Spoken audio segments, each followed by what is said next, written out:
voyage extraordinaire dans la science, faire entrer les sciences dans notre radio.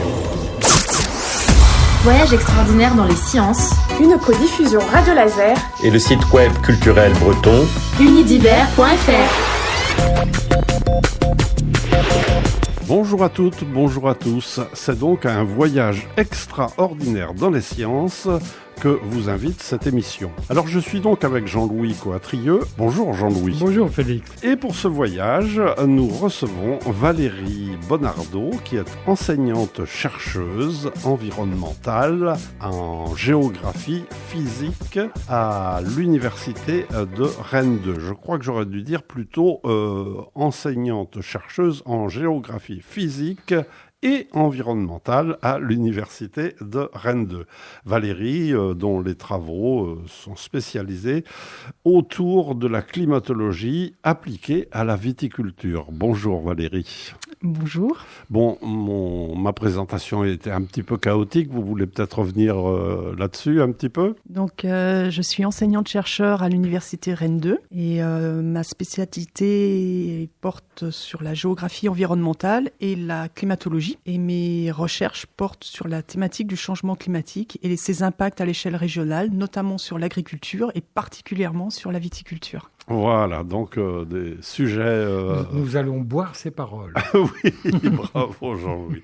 Alors, vous allez nous parler de votre parcours de formation d'abord, de vos activités actuelles. Eh bien, Jean-Louis, voilà, je te laisse la parole. Oui, alors je crois que là, nous avons un sujet qui va passionner nos auditrices et nos auditeurs. J'espère. Nous sommes au printemps, là, quasiment, donc les feuilles sont sorties dans les arbres, les fleurs aussi. Donc c'est le moment de parler de belles choses. Et les vignes font partie de ces belles choses. Mais avant d'arriver au sujet de vos travaux, on va essayer de comprendre un petit peu votre chemin, parce que nous avons 4 jeunes avec nous. Leur chemin s'ouvre devant eux. Et c'est toujours intéressant de savoir un petit peu comment ceux que nous invitons dans nos émissions sont arrivés où ils sont et quel chemin ils ont suivi. Alors vous, c'est particulier parce que vous ne venez pas du tout de Bretagne, mais vous venez d'un pays de vin. Il y a peut-être un hasard, une coïncidence. Oui, peut-être. Un miracle, peut-être même aussi. Mais vos parents étaient fermiers, je crois. Exactement. Dans un petit village, je suppose. Alors. Oui, tout à fait, en Bourgogne. Mes parents, mon père était éleveur et mon grand-père était viticulteur. Donc j'ai des racines, oui, j'ai des racines terriennes, on va dire. Et quand je vois les jeunes là à côté de moi, je me dis que c'est plus ou moins à cet âge-là où la climatologie m'a interpellée. Parce que j'ai vécu un événement, un aléa climatique, la sécheresse de 76, de façon assez particulière, parce que je voyais d'un côté mon père qui avait besoin de faire les foins, pour récolter le foin pour nourrir son bétail l'hiver. Et voilà, en 76, la sécheresse faisait qu'il n'y avait pas beaucoup d'herbes qui poussaient. Donc je ne comprenais pas pourquoi mon père se lamentait d'un côté. Et de l'autre côté, mon grand-père, qui se réjouissait de cette année chaude et sèche. Parce que lui, il allait produire du vin de qualité. Donc j'ai eu un petit peu un électrochoc en 76, inconsciemment, parce que voilà, c'est simplement après que ça s'est révélé. Et quand j'ai voulu, après le bac, j'ai voulu faire des études supérieures. Au départ, j'étais pas du tout partie pour faire de la géographie.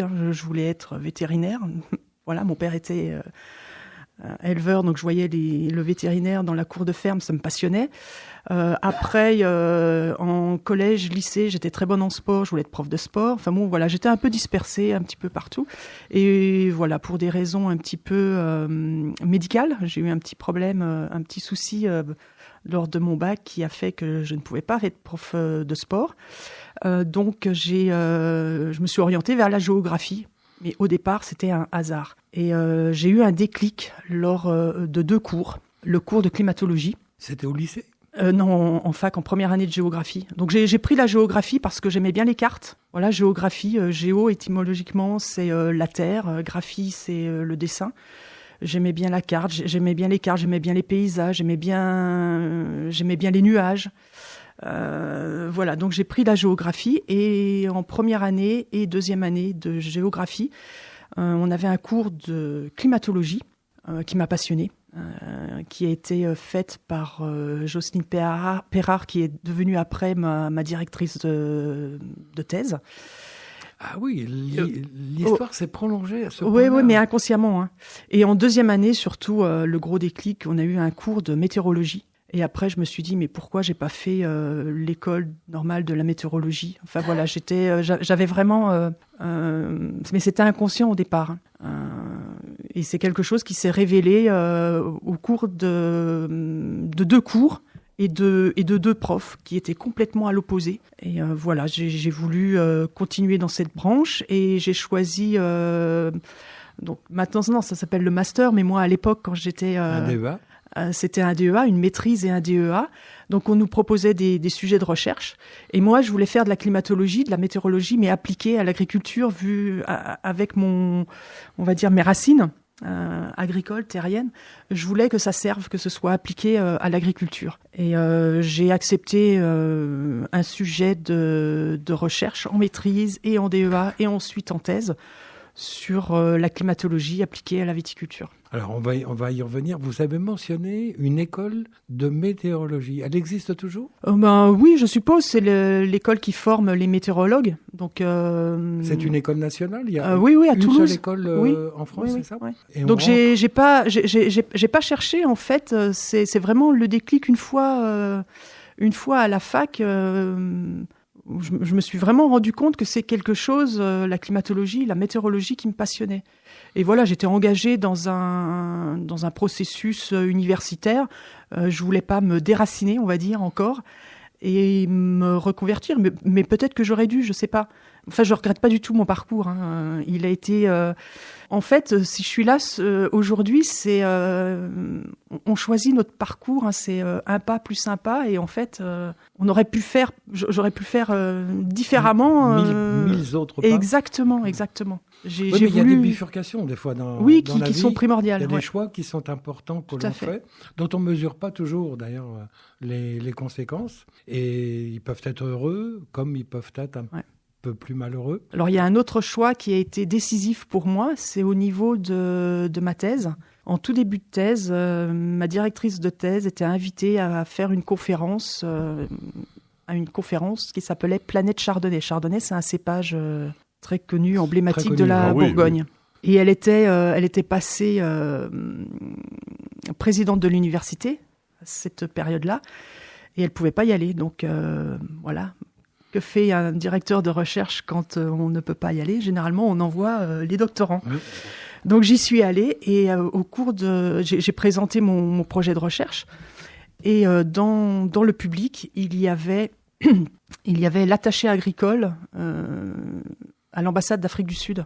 C'est comme ça que votre histoire commence avec l'Afrique du Sud. Comme quoi, il ne faut jamais négliger une rencontre. C'est merveilleux, ça. Oui. Quelqu'un dans la salle qui vous écoute, qui vient vers vous après et qui vous propose de venir dans son pays.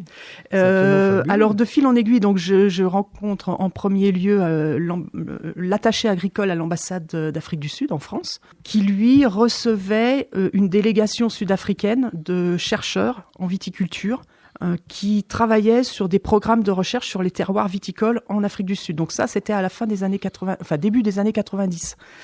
L'Afrique du Sud, nouveau pays viticole, était à la recherche d'expériences sur les anciens terroirs viticoles, donc France, Espagne, Italie. Et il y avait un groupe de chercheurs sud-africains qui allaient en Europe, avec un passage en France. Et l'attaché agricole de l'ambassade, son rôle, c'était de mettre en contact. Voilà, de repérer des laboratoires, des chercheurs qui pourraient recevoir ce groupe de chercheurs sud-africains. Et c'est comme ça qu'au laboratoire à Dijon, on a reçu une délégation sud-africaine. Donc, c'était mon premier contact, mon premier réseau.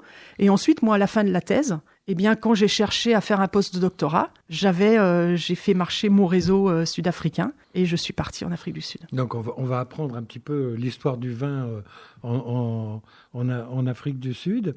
Mais je trouve que c'est une histoire déjà très, très étonnante, quoi, hein, de pouvoir rencontrer quelqu'un et puis de construire après un projet qui va durer quelques années quand même, hein. Alors, tout ça s'est passé à l'Université de Bourgogne ? Oui, j'ai fait ma thèse à l'Université de Bourgogne et au centre de recherche, au CRC, Centre de recherche en climatologie, qui était très axé sur les recherches dans le domaine tropical, mais il y avait une petite partie sur les recherches à l'échelle régionale et notamment la viticulture. Et les liens avec l'Afrique du Sud, c'est vous qui allez les construire à travers cet échange finalement ? Oui, tout à fait. C'est parti de ma directrice de thèse qui m'envoie faire une conférence à la conférence Planète Chardonnay. Je rencontre l'attaché agricole d'Afrique du Sud. Un premier contact se fait. Ensuite, les chercheurs sud-africains viennent au laboratoire, rencontrent les chercheurs qui étaient plus sur des thématiques régionales, et notamment mon co-directeur de thèse. Et ensuite, les relations se poursuivent. Et à un moment donné, je reçois, à l'époque, il n'y avait pas de mail, je reçois un fax d'un chercheur, donc c'était en 94, c'était le début des mails. Je reçois un fax et une invitation à un colloque en Afrique du Sud pour novembre 95. Et pour moi, c'était très loin. J'étais au milieu de ma thèse. L'Afrique du Sud, c'était un pays à l'autre bout de l'Afrique. Pour moi, tout était très très loin. Et je reçois cette invitation, je me dis, que m'arrive-t-il ? Est-ce que c'est vrai ? C'est pas une mascarade, enfin, une blague. Un poisson d'avril, Un poisson d'avril, non. Et je réponds favorablement, et il y avait une condition. On vous invite, mais à une condition. Donc invité, tout frais payé, un billet d'avion, l'inscription au colloque, séjour et tout. À une condition, c'est que vous restiez une semaine de plus pour rencontrer pour échanger avec des chercheurs. Donc évidemment, j'ai dit oui. Et c'est là également où j'ai été dans l'institut qui allait m'accueillir pour mon postdoctorat, sans le savoir, hein. Mais j'ai rencontré des chercheurs avec lesquels ensuite j'ai pu établir, j'ai travaillé avec eux sur les programmes de recherche sur les terroirs viticoles sud-africains, et avec qui j'ai gardé des contacts depuis que je suis revenue en France. Certains sont devenus des amis, je suppose ? Tout à fait, c'est ma deuxième famille. Parce que ça, c'est aussi extraordinaire. C'est-à-dire, à travers ces échanges en recherche, en général, on se fait des amis. Des amis qui durent vraiment après si vous êtes temps. appelés à travailler, à continuer à travailler ensemble. Tout à fait. Je suis partie en post-doctorat là-bas parce que j'avais des connaissances. Donc je vais à ce colloque, je rencontre des chercheurs, donc le réseau se développe en fait. C'est parti de l'attaché agricole à l'ambassade d'Afrique du Sud en France. Je rencontre des chercheurs sud-africains en France. Ensuite, ils m'invitent à aller en Afrique du Sud. Je rencontre des chercheurs sud-africains chez eux. Et moi, après, en fin de thèse, je réponds à un appel d'offres sur une bourse du programme Lavoisier là, pour partir... Donc c'est le ministère des Affaires étrangères. C'est une bourse du ministère des Affaires étrangères. Je pars 1 an en post-doc là-bas. Et voilà, c'est tout le parcours, la route qui s'est dessinée et qui s'endurcit en fait. Radio Laser, média citoyen de proximité sur le 95.9 FM et en DAB+. J'ai 2 petites questions anecdotiques. Alors, on a dit qu'on avait des jeunes collégiens avec nous, et je pense que vous, les jeunes, là, vous parlez plutôt d'histoire géo quand vous parlez de votre prof. Alors, je ne sais pas si c'est spécifique à la France.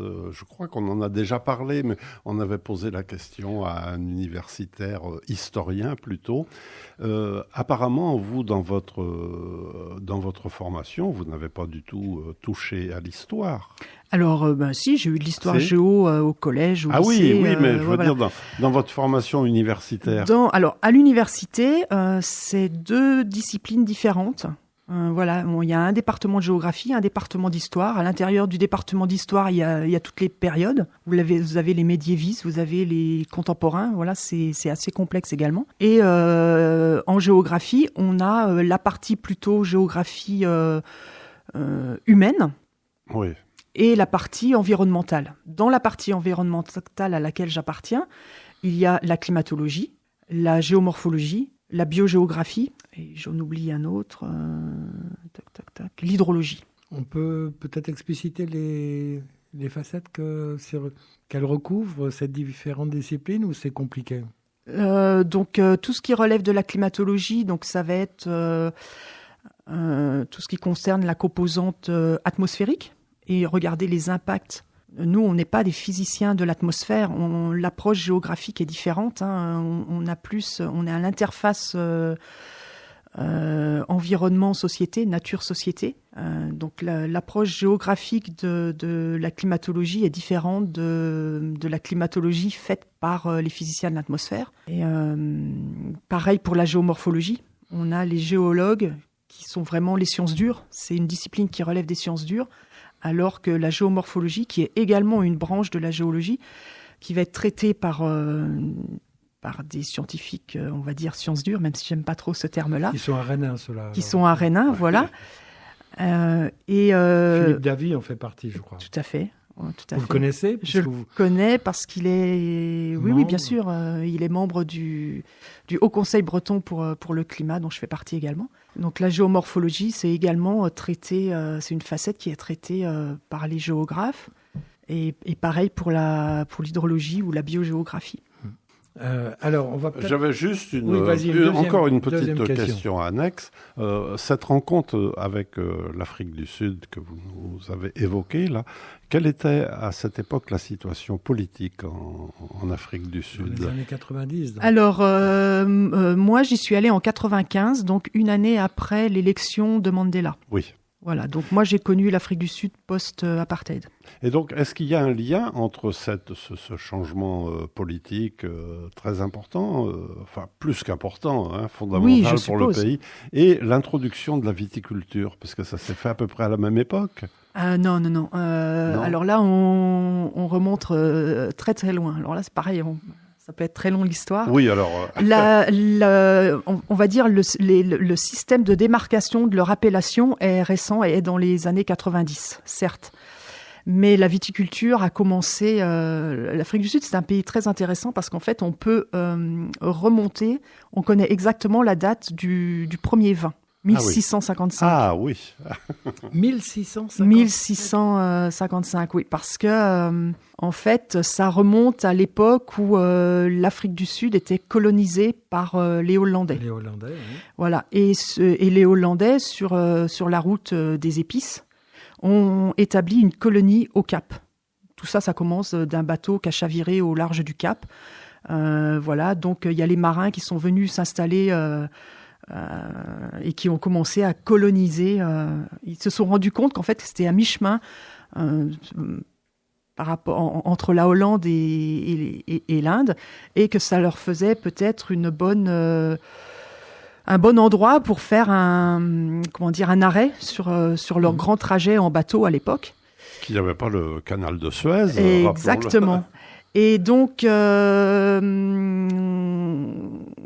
c'est comment il s'appelle, Jean von Riebeck, le premier qui a décidé de cultiver des fruits frais et pourquoi pas de la vigne. Et pourquoi ? Tout simplement parce que le vin sur le bateau, ça permettait de lutter contre le scorbut. D'accord. Donc c'était intéressant de cultiver la vigne dans cet endroit-là. Et en parallèle, c'était les guerres religieuses en France et en Europe, et on avait beaucoup de Français protestants qui fuyaient les guerres de religion, donc ils fuyaient dans les pays limitrophes comme la Suisse, l'Allemagne, l'Angleterre, partout en Europe, et également la Hollande. Et la Hollande, vous le savez, c'est un très petit pays, donc ils ne pouvaient pas accueillir tous les migrants, on va dire. Et certains des Français qui avaient des compétences en viticulture, parce que beaucoup venaient du Dauphiné ou des Charentes, ils avaient des compétences en viticulture, eh bien, on leur offrait un voyage gratuit à bord des bateaux sur la route des Indes. Et en compensation, ils devaient installer la viticulture. Voilà pourquoi, en Afrique du Sud, vous avez plein de noms de familles français qui sont des anciens protestants et qui ont développé la viticulture. Et donc, la première vigne qui a été plantée, et le premier vin, c'était en milieu du XVIIe siècle. Le commentaire de Valérie montre aussi comment l'histoire rejoint la géographie. Oui, voilà. Voilà, et j'encadre une thèse avec un collègue historien en ce moment sur la thématique de la viticulture en Bretagne. Donc l'histoire géo est liée. Vous êtes à l'écoute de Radio Laser et nous sommes dans l'émission Voyage extraordinaire dans les sciences, une émission de Jean-Louis Coatrieux, et nous recevons aujourd'hui Valérie Bonardo, chercheuse à l'université de Rennes 2. Alors, pour revenir à l'Afrique du Sud, c'est une expérience qui a été une expérience multidisciplinaire en plus, c'est-à-dire le croisement de tout un tas de compétences qui venaient de différents partenaires chercheurs. Et ça a été une expérience fabuleuse aussi, je crois. Oui, ça a été une des premières expériences très enrichissantes du point de vue disciplinaire et pluridisciplinaire, effectivement, parce que j'ai intégré un institut qui s'appelait Institute for Soil, Climate and Water, qui est un institut qui relève de l'ARC. ARC, c'est Agricultural Research Council, qui est en fait l'équivalent d'un INRAE chez nous en ce moment. L'Institut national de recherche. Institut national de recherche agronomique, voilà. Et j'étais basée à Pretoria. Et donc, dans cet institut, il y avait une division agrométéorologie. Et les chercheurs qui étaient dans ce groupe étaient dispatchés dans les différents autres instituts dans le pays. Et moi, j'ai été envoyée, on va dire, au Cap, à l'Institut de recherche sur la viticulture et l'énologie. Voilà, pour travailler sur les programmes de recherche sur leur terroir viticole. Donc je m'occupais de la composante climatique, évidemment, mais j'ai intégré des programmes de recherche pluridisciplinaires aux côtés de chercheurs, donc pas simplement des chercheurs en viticulture et énologie, donc qui s'occupaient de la plante, du fruit et donc du produit final, le vin, mais également de tout le système qui environne la plante, c'est-à-dire le climat, je m'occupais du climat, mais également le sol. Donc je travaillais à côté de chercheurs en pédologie, des spécialistes en irrigation. Donc j'ai travaillé avec des chercheurs pluridisciplinaires, et ce regard croisé sur le même objet vigne m'a apporté beaucoup en fait. Ça a élargi le champ d'expertise et de compétences. Alors, l'Afrique du Sud aujourd'hui, ce sont de bons vins, c'est un grand producteur.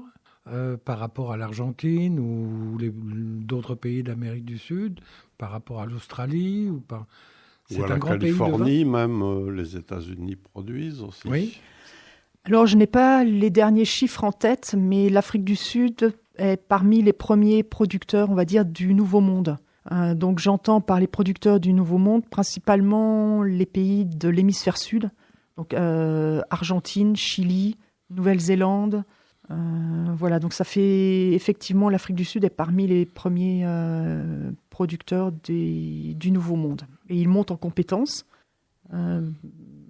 Voilà, ils ont peut-être moins les problématiques que l'on rencontre dans l'Ancien Monde, donc en Europe principalement. On va y revenir. On va revenir se rapprocher un petit peu de la Bretagne à un autre, mais on continue un peu le chemin parce que après cette période longue, finalement en Afrique du Sud, vous avez quitté le monde de la recherche d'une certaine manière. Enfin, pas tout à fait.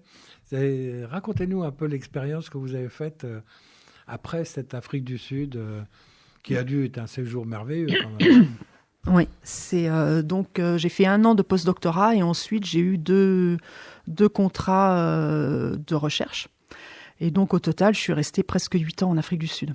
Et voilà, je suis revenue pour des raisons personnelles, familiales, mais également, c'était extrêmement difficile. J'aurais pu rester, j'avais le travail, mais c'était extrêmement compliqué. Tout à l'heure, vous me parliez des problèmes politiques. C'était extrêmement compliqué pour un étranger de rester dans le pays pour acquérir en fait le permis de travail. J'avais le contrat de travail, mais je passais plus de temps à me batailler pour avoir un permis de travail que de travailler. Donc voilà, je suis revenue en France, mais tout en gardant des projets de recherche avec les Sud-Africains. Et donc, pour pouvoir continuer à travailler avec eux, j'ai monté ma petite entreprise privée. Et en même temps, je passais les concours CNRS et les concours de maître de conférence. Et ça a abouti puisque je suis arrivée en Bretagne en 2009, au départ sur des contrats CNRS et des projets de recherche d'un de mes collègues au laboratoire dans lequel je suis toujours. Hein. Et j'ai perdu le fil de ce que je voulais dire.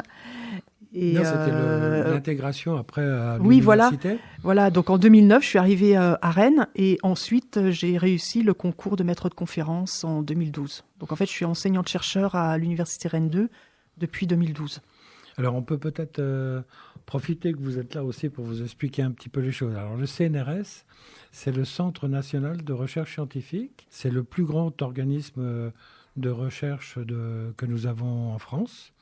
Et il couvre énormément de disciplines, qui sont des disciplines qui vont des sciences humaines et sociales, y compris la philosophie, les langues, l'histoire dont on a parlé, jusqu'aux sciences physiques, les sciences chimiques, etc. Donc c'est un centre national qui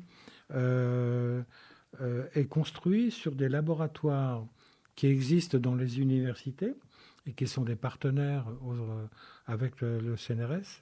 Donc, vous êtes dans un laboratoire qui est ce qu'on appelle une unité mixte de recherche parce qu'elle a le double label du CNRS et de l'université. Donc, ça s'appelle une UMR, une unité mixte de recherche. Et celle dans laquelle vous êtes, elle a un nom barbare, évidemment, comme d'habitude.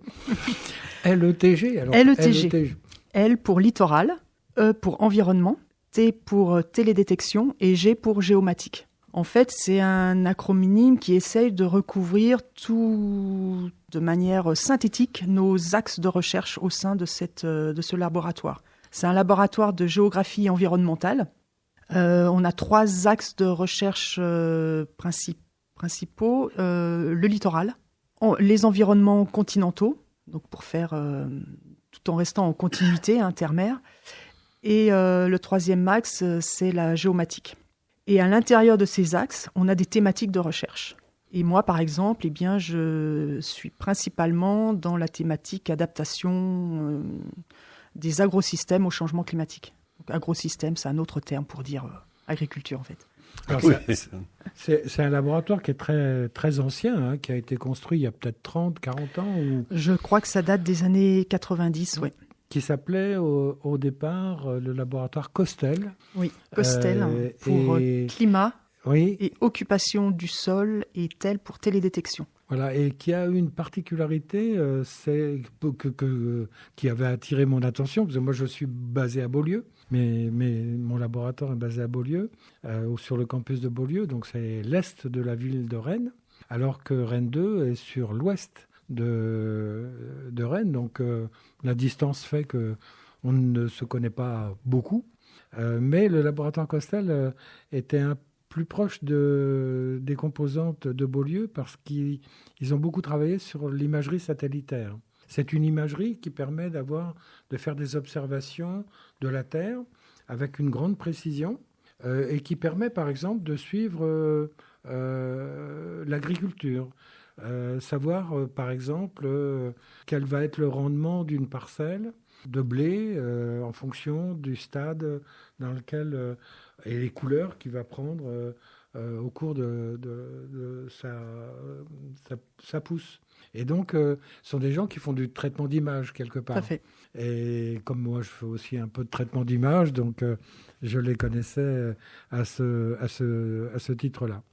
Mais on va revenir quand même à la Bretagne maintenant. On peut pas Mais si je peux juste rajouter quelque chose sur la télédétection, c'est en fait, on pense tout de suite à l'occupation du sol, puisque ce sont des images aériennes, voilà, en très large résolution, mais il y a également les satellites. On peut également étudier les nuages et donc reconstituer des séries de données pluviométriques ou des séries de données qui aident également à la précision des recherches. En tant que climatologue, on utilise des séries de données. Donc nos séries de données, elles sont soit mesurées sur le terrain ou alors issues de modélisation ou d'images satellitales.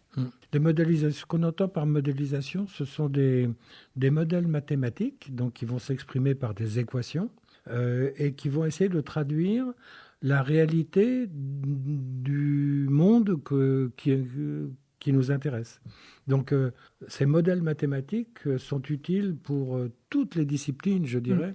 Peut-être moins l'histoire, mais là, on parle de la géographie.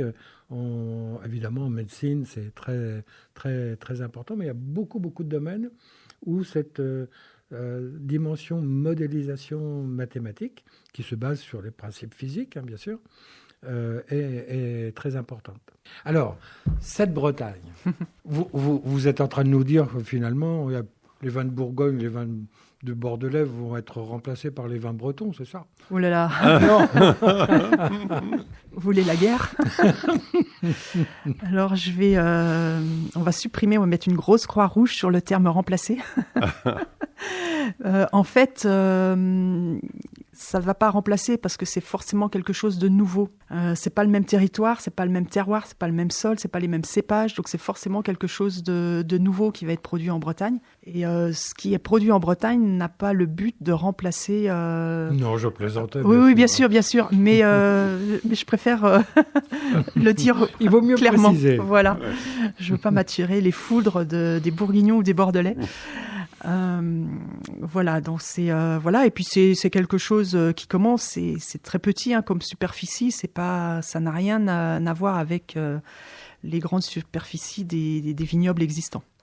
Mais la vigne en Bretagne existe depuis longtemps, mais elle était en déshérence depuis aussi très longtemps, non? Oui. Alors il y a des vignes, une viticulture qui était exercée surtout dans le Morbihan, mais également dans le Val de Rance ou le sud de l'Ille-et-Vilaine. Et il y a eu l'attaque d'un parasite à la fin du XVIIIe siècle, qui s'appelle le phylloxéra, qui a causé le dépérissement de tout le vignoble français et européen. Et pour remédier à ce fléau, on va dire, il y a eu des porte-greffes américains qui étaient plus résistants à cette maladie. Les porte-greffes, c'est quoi? Alors, un plant de vigne, en fait, le plant, il est greffé et il est greffé sur quelque chose, et ce quelque chose est le porte-greffe. Et le porte-greffe est issu de cépages américains qui, eux, sont résistants au phylloxéra. Et après, il y a eu interdiction de planter certains cépages parce qu'il fallait, entre-temps, limiter la surproduction. Donc, plutôt se concentrer sur des vignobles de qualité. Et c'est comme ça que tous les petits vignobles de marge ont disparu. Mais il y a quelques parcelles qui ont résisté, on va dire, et c'est le cas du sud, de la presqu'île de Rhuys, le sud du Morbihan, on va dire. Le dernier vin qui a été produit, je crois, en Bretagne, c'était dans les années 70, je crois. Et là, elle se replante en faveur d'un changement de régulation des droits de plantation. Ah oui, alors c'est ça qui est étonnant. En fait, le grand public pense que c'est le changement climatique qui est en train de provoquer finalement la renaissance de la vigne en Bretagne, mais c'est pas du tout ça. Si, c'est peut-être un facteur. Il y a oui et non. Mais le premier levier, c'est un levier législatif. C'est un changement. On n'avait pas le droit de planter de la vigne à but commercial. Je dis bien à but commercial parce qu'il y a toujours eu des vignes associatives ou privées. Voilà. Qu'est-ce que vous appelez une vigne associative ? Alors, c'est une vigne avec une production de vin et on n'a pas le droit de la commercialiser. C'est-à-dire, vous pouviez avoir une vigne chez vous où une association se créait pour justement sauver le patrimoine breton de ce qu'il existait avant de la vigne. Et la réglementation veut que jusqu'en 2015, soyons précis, eh bien, on n'avait pas le droit de planter de la vigne, sauf si c'était une parcelle inférieure à 1000 mètres carrés. Et notre production ne pouvait pas être vendue. Et là, à partir d'un décret en date de 2015, donc qui s'est mis en exercice plus tard, en 2016, eh bien, on a le droit, c'est une règle européenne, et on a le droit de planter un certain pourcentage de la superficie nationale en dehors des zones d'appellation effective. C'est-à-dire qu'à l'intérieur, c'est 1% de la superficie nationale, c'est pas grand-chose. Et donc, les viticulteurs doivent se déclarer auprès de France Agrimaire et ils se voient attribuer une certaine superficie supérieure à 1000 m², du coup, à but commercial. Et les premiers vignobles à s'être implantés en Bretagne il y a eu trois viticulteurs. Donc le premier, c'était sur l'île de Groix. Ensuite, il y en a un dans le Val de Rance, à Saint-Jouan-des-Guérets, et l'autre, c'est le projet de la mairie de Sarzeau. On est bien ensemble sur le 95.9 FM et en DAB+, Radio Laser. À titre tout à fait anecdotique, moi j'ai connu, alors il y a longtemps, parce que ça fait longtemps que je suis à Guichen, il y avait un petit monsieur, pas très loin de chez moi, qui avait quelques pieds de vigne et qui faisait son vin. Alors c'était uniquement pour sa consommation personnelle, il ne devait pas en faire assez pour tenir toute une saison, mais il en donnait 2 ou 3 bouteilles au curé de Guichen pour qu'il puisse s'en servir comme vin de messe. Oui, les historiens, il y a plusieurs historiens qui travaillent sur ce sujet-là. Il y a eu alors je me souviens plus du nom, je crois que c'est Julien Bachelot. Je m'excuse s'il m'entend, je ne sais pas si c'est le vrai nom. Mais enfin bon, il y a un historien et il y a actuellement une doctorante qui travaille sur ce sujet et qui essaye de recenser. La doctorante que je co-encadre, par exemple, en histoire-géographie, elle fait une cartographie des anciennes parcelles qui ont existé à différentes périodes historiques. Nous sommes toujours sur Radio Laser et nous sommes dans notre émission scientifique Voyage extraordinaire dans les sciences. Notre invitée aujourd'hui est Valérie Bonardo et nous parlons de Pinuche. Où en est-on dans vos projets en Bretagne ? Alors, parce que là, c'est quand même le grand projet d'aujourd'hui que vous avez. Alors, en Bretagne, moi, quand je suis arrivée en Bretagne, j'avais ma thématique de recherche, changement climatique appliqué à la viticulture, donc sur des territoires hors Bretagne. Et je pensais pas pouvoir le faire perdurer sur le territoire qui m'a adoptée, en fait. Et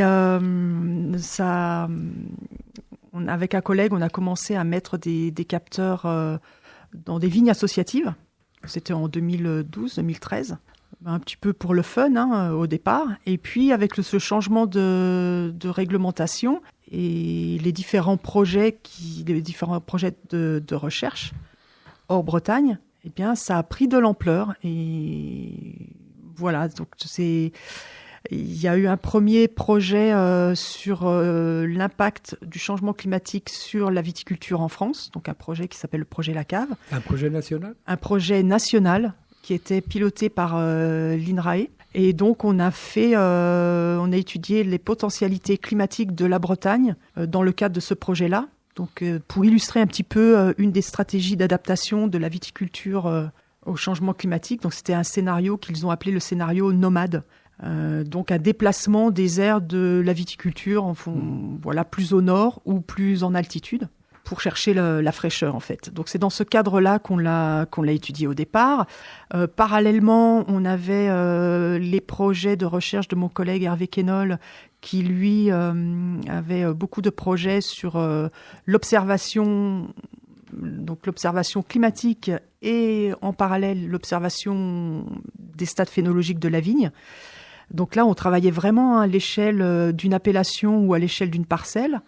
Et c'est dans ce cadre-là qu'on a commencé à mettre les premiers capteurs et les premières stations météo dans les vignes associatives. Et par la suite, en Bretagne, le changement climatique, il impacte l'agriculture. Et il y a eu des projets de recherche qui se sont mis en place, avec notamment les projets Climavège et Fermadapt. Et là, le petit dernier en date, un projet GI2E, donc un groupement pour l'émergence de différentes émergences thématiques, et notamment l'émergence de la viticulture. Et donc, on a trois projets vraiment qui, au niveau régional, financés par la région, qui cherchent à trouver des leviers d'adaptation ou d'atténuation dans un premier temps et d'adaptation dans un deuxième temps des différentes filières agricoles. Et parmi ces projets, il y a un volet nouvelle opportunité à l'intérieur duquel on étudie la viticulture. Donc c'est dans ce contexte de recherche que l'on étudie le changement climatique. Au niveau régional, la préoccupation est déjà aussi de voir pour toutes les plantations agricoles quel peut être l'impact du climat et comment s'adapter, c'est ça ? Oui, bien sûr. Il y a des projets régionaux financés par la région Bretagne qui s'intéressent aux impacts du changement climatique sur toutes les filières agricoles. Et le haut comité dont vous avez parlé tout à l'heure ? Alors le HCBC, le Haut Conseil breton pour le climat, c'est autre chose. C'est une instance indépendante qui a été voulue par la région Bretagne. Et dans ce cadre-là, donc on émet des avis sur les politiques. Donc c'est un groupe d'experts, un groupe de chercheurs ou d'enseignants-chercheurs pluridisciplinaires sur le territoire breton. Donc et dans ce cadre-là, le travail, c'est d'émettre des avis sur les politiques de la région. Mais on peut se saisir de sujets. Et notamment, on a décidé de travailler par groupe de travail. Donc moi, personnellement, je suis impliquée dans le groupe de travail agriculture, dans le groupe de travail formation. Je regarde les jeunes, là. Et dans le groupe de travail communication. Il y a différents groupes de travail. Il y a un groupe de travail littoral également, un groupe de travail transformation. Voilà, où on n'est pas dans un seul groupe de travail, mais on essaye justement d'avoir ce croisement. Tout à l'heure, je parlais de regards croisés disciplinaires sur mathématiques de recherche, mais là, c'est vraiment recadré sur le territoire de la Bretagne. On va y revenir, puisque ça vient d'être évoqué, autant le traiter maintenant. Vous faites en fait de la formation dans les collèges. Ça vous arrive d'aller dans les collèges, dans les lycées ? Oui. Alors, racontez-nous un peu. J'ai fait plusieurs interventions dans des lycées, notamment au lycée agricole de Kerplouz, puisqu'il y a une formation, toute nouvelle formation, ça fait 3 ans, cette année c'est la 3e année, une formation sur la viticulture. Et donc, je vais enseigner le changement climatique, les impacts du changement climatique à l'échelle de la région. Et ensuite, comment le changement climatique à l'échelle régionale impacte sur l'agriculture et le développement, le possible potentiel de la viticulture. Et ça, j'interviens, c'est récurrent, mais je ne suis pas la seule. On est plusieurs au sein du HCBC à intervenir dans des lycées. Il suffit quoi ? Il suffit de vous contacter pour vous dire, est-ce que vous pouvez venir nous parler de ? Oui, tout à fait. Oui, il suffit que les professeurs fassent cette démarche ou que les lycéens se disent, tiens, pourquoi pas ? Voilà, donc ça, au sein du HCBC, c'est pris sur c'est tout bénévolat. Donc, on n'a pas d'heures supplémentaires pour ça. Donc, si le lycée est proche... et si on a le temps, si les emplois du temps sont compatibles, eh bien, on ira très volontiers dans les lycées. Alors, revenons au projet de Valérie en cours pour la Bretagne. Vous avez parlé d'associatif. On a compris qu'il y avait, pour d'autres, une vision plutôt commerciale. Vous avez parlé de capteurs. Mais qu'est-ce que vous mesurez alors pour suivre un petit peu l'évolution des vignes et comprendre un peu mieux les enjeux qui peuvent exister derrière? Donc les capteurs, ils peuvent être, ça peut être simplement un capteur thermique, donc on relève la température. Voilà. Ou sinon, ça peut être une station météorologique complète. Alors, avec différents capteurs. Donc capteur de température, d'humidité, le vent. On va mesurer la vitesse et sa direction. Certaines stations sont également équipées de capteurs pour l'insolation. Donc, on va mesurer le rayonnement. La pluie aussi, je suppose. Et les pluviomètres, on relève la pluie. Voilà. Et toutes ces stations sont en fait, on essaye de les mettre en réseau. Et là, je vais souligner une coopération très importante avec l'association Météo Bretagne, parce qu'on passe par eux pour mettre nos stations en lien, en réseau. Et malheureusement, certaines sont trop éloignées ou alors ne sont pas encore équipées et on est obligé d'aller relever les données manuellement. C'est à la fois contraignant, mais ça nous permet aussi de sortir de nos bureaux. Et moi, j'ai toujours plaisir à aller sur le terrain. Ça me permet de rencontrer les viticulteurs. Et les stations météorologiques, ils ont besoin de maintenance. Donc voilà, il faut aller déboucher le pluviomètre. Il faut aller vérifier si l'anémomètre n'est pas bloqué, si la girouette est également... Voilà, il y a un travail également de technicien que parfois l'enseignant-chercheur est obligé de faire. Et moi, je le fais volontiers parce que ça me permet de sortir de mon bureau et d'aller sur le terrain à la rencontre des différents acteurs. Et à combien de sites vous avez actuellement dans cette opération ? Le réseau de stations météo développé dans les parcelles de vignes en Bretagne compte actuellement 22 stations. 22 stations. Et elles couvrent tout le territoire breton. Alors on essaye de les positionner dans des parcelles de vignes qui sont représentatives des différentes nuances climatiques du territoire, parce qu'on ne parle pas d'un climat breton, mais de plusieurs climats bretons. Et en même temps, ces parcelles de vignes, elles vont accueillir des cépages et on essaye d'avoir le maximum de variétés possibles. Et le but, après, c'est de demander aux viticulteurs, donc ils peuvent être ça peut être des viticulteurs associatifs ou des viticulteurs professionnels, on leur demande de participer, de collaborer pour suivre la phénologie de la vigne.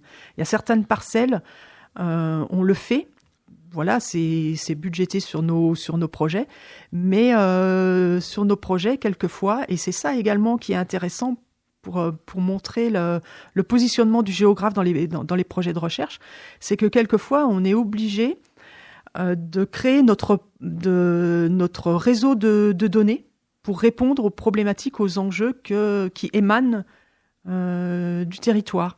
Et là, en l'occurrence, c'est de contribuer à la connaissance de la réponse de la vigne aux différentes conditions climatiques à la fois locales et saisonnières du climat.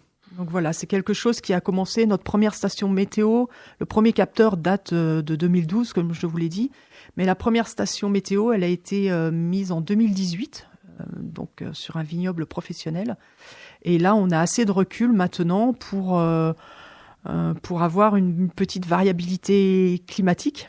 Et en 2023, on avait 22 stations, donc on a une variabilité spatiale. Oui. Est-ce que vous avez des questions que vous souhaitez poser pour l'instant ? Alors, les cépages, parce on l'a juste donné, j'ai évoqué quelques noms, Solaris, Muscaris. Est-ce que ce sont des cépages qui vont être particulièrement intéressants pour la Bretagne ou... Alors, les cépages que vous venez de citer sont des cépages dits hybrides qui sont résistants à des maladies. Voilà, parmi les cépages les plus plantés en Bretagne, c'est principalement le chardonnay, le pinot noir, donc des cépages emblématiques de la Bretagne. Mais on a également une grande superficie qui est plantée avec le cépage chenin, qui lui est emblématique du Val-de-Loire. Et il y a beaucoup de viticulteurs qui misent sur des cépages hybrides, tout simplement parce qu'ils sont résistants aux maladies. Voilà, la Bretagne, les conditions climatiques de la Bretagne, surtout dans les 20-30 dernières années, sont devenues favorables climatiquement pour produire du vin de qualité. Et il subsiste quand même une inquiétude quant à l'humidité. Et donc, pour faire face aux problèmes de développement de maladies type oïdium, mildiou, eh bien, un des leviers est de planter des cépages hybrides comme ceux que vous venez de citer. Écoutez La Proximité, c'est Radio Laser sur le 95.9 FM et en DAB+. Avez-vous déjà goûté des vins bretons ? Oui. Ah, J'ai d'abord goûté des vins bretons issus des vignes associatives, parce que les premiers vignobles à but commercial, ils ont planté en 2019 et il faut 3 ans avant qu'ils puissent récolter le raisin et produire du vin. Donc les premières bouteilles commercialisées, c'était le cru 2022. Mais avant, j'avais goûté des vins issus des vignobles associatifs. Et donc, c'était dans le début des années 2010. Et je vois maintenant, avec 14 ans de recul, la progression et l'amélioration de la qualité. Et ça, les viticulteurs des vignobles associatifs pourront vous le dire.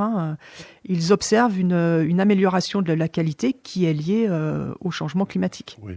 Et dans les vignobles commerciaux, eh bien, écoutez, pas plus tard que la semaine dernière, j'ai eu l'occasion de goûter des vins issus de vignobles professionnels à la Cité du Vin à Bordeaux. Il y a eu un colloque organisé par des chercheurs de l'Université de Bordeaux sur les vins bretons. Et à l'issue de ce colloque, eh bien, on a eu une petite dégustation. Donc, c'est assez prestigieux. C'est la Cité du Vin, c'est à Bordeaux et on a bu des vins bretons. Et qui sont... Mais ils sont déjà commercialisés. Certains oui, sont oui, commercialisés. Oui. La cuvée 2022 a été commercialisée cette année. Donc, tout le monde sait évidemment qu'il faut consommer avec modération. Exactement. Mais pour goûter les premiers vins bretons, ça peut être une belle expérience. C'est une très belle expérience. Et si vous voulez en boire, eh bien, il faut aller sur les parcelles, dans les domaines. Et voilà, les bouteilles s'arrachent, sont déjà vendues en fait chez des restaurateurs locaux. C'est commercialisé, très localement. Les viticulteurs bretons ont également cette particularité de vouloir faire une viticulture durable, d'éviter tous les produits de synthèse. Et comment vous voyez l'avenir alors de ces vins bretons ? Une grande production demain ou au contraire une production raisonnable ou raisonnée ? Alors, je suis pas voyante, mais si je prends l'angle du climat, les conditions sont favorables. Voilà, les conditions actuelles de Rennes. Si je veux vous donner un chiffre, on va prendre les températures moyennes annuelles de la station de Rennes sur les 30 dernières années, donc sur la période 1981-2020. On a une température moyenne annuelle qui est de 12,4. Eh bien, ce chiffre-là, c'était la valeur de Bordeaux sur la période 51-80. Ah oui. Juste pour vous remettre en perspective. Et si on prend simplement les valeurs de 2022 et 2023, où là c'est monté à 13,7, 13,8, eh bien à Rennes, ce sont des valeurs qui n'ont jamais été enregistrées à Bordeaux sur la période ancienne 1951-80. Donc juste pour vous dire que comment je vois le futur, les modèles climatiques, vu les politiques d'atténuation qui sont en place, les émissions continuent d'augmenter, donc le réchauffement continuera malheureusement. Et les projections climatiques nous montrent que quand on fait de la cartographie de la potentialité climatique, des potentialités climatiques de la viticulture, de la Bretagne pour la viticulture, c'est plutôt un beau tableau. Voilà. Sinon, si on regarde le sol, c'est pas toute la Bretagne. Voilà, il ne faut pas s'imaginer le Languedoc avec des grands terrains, toute la Bretagne, parce qu'il y a le sol et c'est des terres acides. Et donc, la viticulture va bénéficier de niches, on va dire, de parcelles très bien exposées avec des sols moins acides. Et donc, ça va être en développement, c'est sûr. L'association des vignerons bretons, qui regroupe environ 80% actuellement des viticulteurs professionnels, eh bien, on dit l'autre jour qu'il y avait 200 hectares en projet pour simplement l'année prochaine. Donc ça va augmenter, mais je ne pense pas que ce soit des superficies très importantes à l'image du Bordelais actuellement ou du Languedoc, quoi. Radio Laser, média citoyen de proximité sur le 95.9 FM et en DAB+. Valérie, alors qu'est-ce que vous diriez à nos jeunes amis là, que la géographie, c'est passionnant, que l'étude des sols, l'étude des vins, c'est quelque chose qui... Vous êtes tombé dans la marmite des vins depuis tout petit, en fait. Toute petite. Je suis au X. Voilà, de par mes origines, hein, ma famille, c'est vrai que j'ai baigné, comme vous le dites, dans la viticulture. Mais si j'ai un mot à dire aux jeunes, la géographie, c'est pas celle qui est enseignée au lycée, surtout maintenant avec les spécialités. Voilà, vous faites plus du tout de géographie comme moi j'avais l'occasion de la faire quand j'étais au collège, lycée. Il y a plus du tout de géographie physique d'ailleurs, en géographie au lycée. C'est aussi également de pas rester, on va dire, arrêté sur une idée bien précise, parce que vous voyez, moi, de par mon parcours, j'avais aucune idée de ce que je voulais faire. Collège, lycée, j'avais aucune idée de ce que je voulais faire. Je savais ce que je voulais pas faire. Voilà, il y avait des métiers je savais que je n'étais pas faite pour. Mais c'est vraiment des rencontres, des professeurs, ou alors un cours en particulier, des petits déclics comme ça qui font qu'on va se diriger vers telle ou telle direction. Et ne jamais négliger une rencontre. Oui, non, mais je crois que Félix et moi, nous partageons cette expérience. Moi, je me souviens très bien que j'ai fait à certains moments des rencontres qui, au départ, pouvaient sembler anodines, tout à fait ordinaires, normales, et puis qui, finalement, ont pesé un poids très, très lourd. Oui, tout à fait. Quelquefois, c'est des...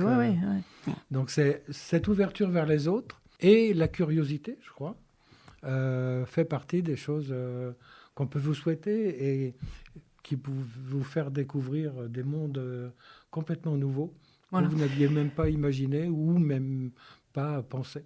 Et le métier d'enseignant-chercheur, si je dois terminer sur une note, quelque chose d'autre, c'est le côté enseignement plus recherche, c'est très enrichissant parce qu'en fait, nos recherches, nos enseignements se nourrissent de nos recherches. Oui, donc... On fait passer, et c'est quelquefois, on est en cours et on va donner une anecdote de nos recherches qui vont... moi, c'est comme ça que j'ai été attirée par des anecdotes de ma directrice de recherche. Des expériences. Des expériences, voilà, qui font que, un enseignant de fac, c'est pas simplement quelqu'un qui fait son cours en amphi et derrière, il y a la recherche. Et nos recherches, en fait, on se nourrit de nos travaux de doctorants. Voilà, nos doctorants. On travaille avec des jeunes tout le temps. On travaille avec des jeunes tout le temps, et c'est ce qui nous fait progresser.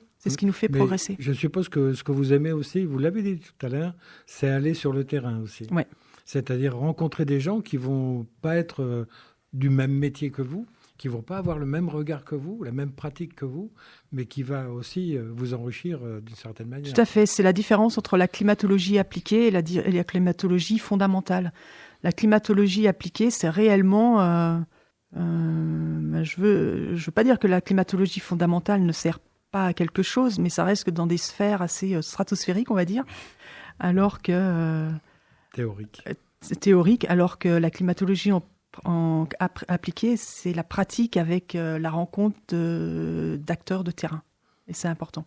On va conclure là-dessus. Donc le mot rencontre reste un mot clé, si j'ose dire. Merci beaucoup Valérie pour cette émission. C'était donc Voyage extraordinaire dans les sciences, une émission de Jean-Louis Coatrieux. Merci Jean-Louis. Merci à vous. Podcast sera disponible sur le site de Radio Laser et un article aussi sera disponible sur Univers, voilà, le site web culturel breton. Voilà, avec des références d'ouvrages de Valérie qui seront proposées aussi sur le site. Voilà. Au revoir à toutes et à tous. Merci de votre attention et puis merci à nos jeunes stagiaires qui nous ont écoutés avec beaucoup d'attention. Au revoir.